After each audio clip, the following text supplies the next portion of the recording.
welcome to another video from Rennie Foresights.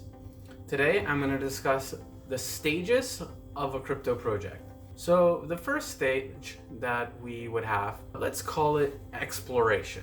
Many of the projects in 2017 were in this stage only, but don't mistake that with that there aren't many projects in this stage right now also. So the stage of those projects are projects that actually have no platform, they have no actual application running. They're purely a concept. These projects might have a website, they might have social media accounts, they might have a roadmap. Okay, we're gonna do this, and this. These projects I would consider like exploration. It's someone digging through possibilities and ideas of what they think would be really awesome to do, but no one actually knows if these great new ideas will ever materialize in reality. So this is the risk. It's like not only what it will be worth in the future, but if it will even materialize into anything in the future. The second thing that we can look at here, I would call the beta phase. So this is going to be when the platform gets released but has very little following. So you're focusing on few users, but the application is available.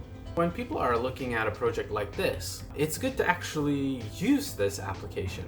Why is it good to use this application? Because if you've passed the idea phase and this application that you're looking at doesn't work, it's not very exciting.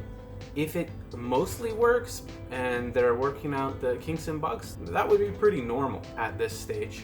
What really a person is looking at in this stage is not whether or not this will materialize, but whether or not they think this will grow beyond maybe the 100 people that are using it, or maybe there's 300 people using it.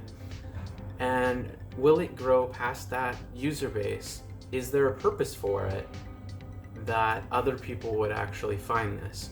In this bigger map of all these other projects, will people actually find this project? This is the question that you're gonna ask. The question is no longer, does this project ever come into being?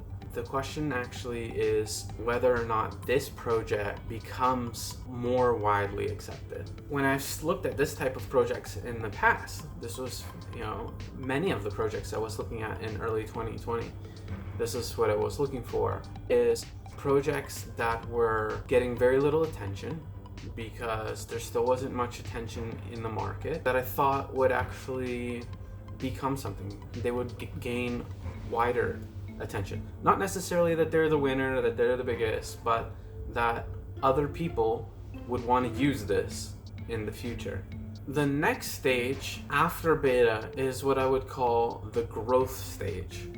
I'd call this the growth stage because this project has a working product and is now really starting to pick up users. And when I say really picking up users, I don't mean they have 1 million people using it. I mean that if they had 1,000 a while ago, maybe a few months ago, now they have 2,000. And someone might say, oh, it's only actually adding 1,000 people. But you need to keep in mind here exponential gains. So 1,000 to 2,000 is a doubling. 2,000 to 4,000 is a doubling. If they maintain this exponential growth, this doubling growth, they will become quite large, quite quickly. This is the phenomenon that we've seen across the biggest cryptos, where they just grew their audience and multiplied it by 2 over and over and over again until now they're huge. I would say that pretty much all cryptos that are beyond this product testing phase are at this stage. They're at this growth stage. And the last stage that I want to talk about, I will call mainstream.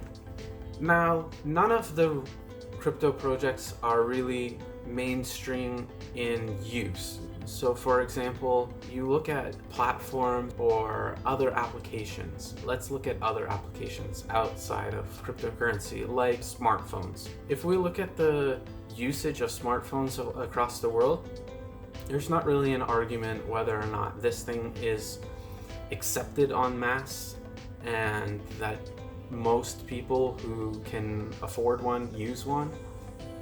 and that in many situations there's an expectation that an individual has one for their work or among their peer group, even in some cases among children. For cryptocurrency, I think it's more safe to look at mainstream in terms of mindset. And what I mean by that is, what projects would the average person who's not in crypto actually be able to name? What would they know about?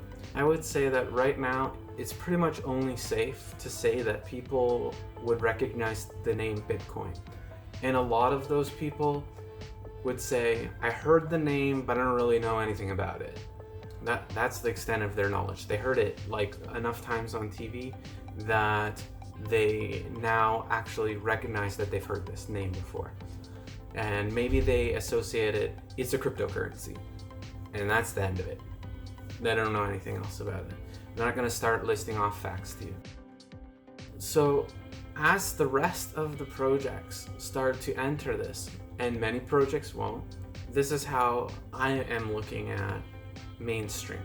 If you have any questions, please leave a comment below.